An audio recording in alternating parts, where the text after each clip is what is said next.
banned in her home country. Her name is Yeonmi Park, and she's written a new book called In Order to Live, a North Korean Girl's Journey to Freedom. Yeonmi Park, welcome to KTRS here in St. Louis. Thank you so much for having me. Let's talk. You were born in 1993. How old were you when you escaped from North Korea?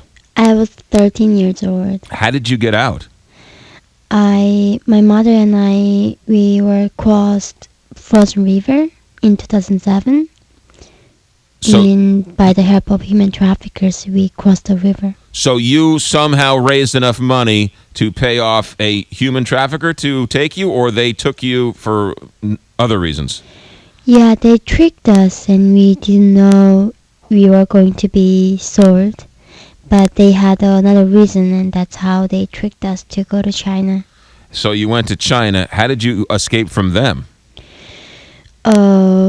We couldn't escape from them. So my mother was raped in front of my eyes, and then we both sold it to a Chinese trafficker separately. So my mother sold it for $65, and I was sold it for $260 at the age of 13. Yeonmi Park is our guest. It's an unbelievable story. In Order to Live, a North Korean girl's journey to freedom. How old are you now, Yeonmi? I'm 21 years old. And you have dedicated your life to telling your story and to telling the story of oppression in your home country. Yes, I am. Yeah. How did you go from living in such an oppressed country to having been sold into sex slavery to where you are now? How did you get from point A to point B? It's been quite a journey, and I feel like I lived 1,000 years now. But I think I was lucky, and I survived in the Frozen River. I survived in the Gobi Desert.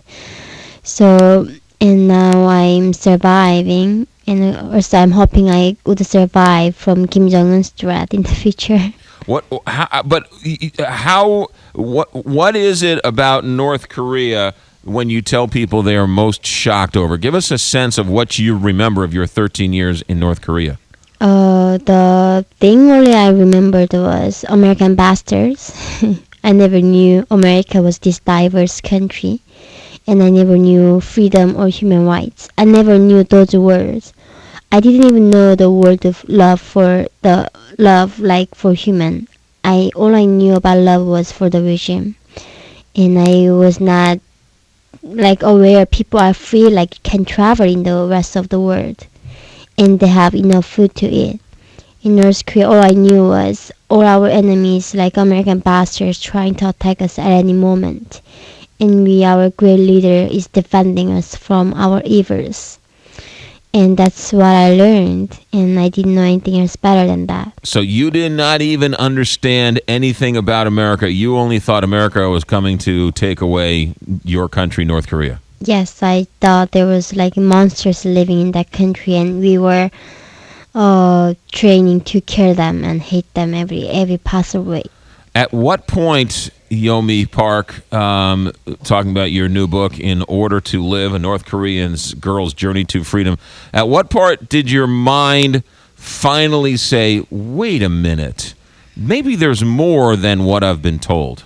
That's when I saw the black DVD movie Titanic, and it was just revolution to me. I could not believe there was just somebody there to make a movie out of such a shameful story, because I never saw anybody would die for love. I learned die for the regime was the most honorable thing anybody can do in the world. And I just could not believe somebody could do that. And I thought the movie director and DiCaprio executed. And I was so glad they were fine, actually. And actually that movie gave me a taste of freedom. And that showed me a sense of humanity for the first time in my life. That is an extraordinary story, Yeonmi Park. How did you see the movie? Did you see it in a movie theater, on tape, or a bootleg copy? Oh, absolutely. There's no way I could see that movie in the movie theater. People get arrested and people even get executed for watching bootleg DVDs in North Korea.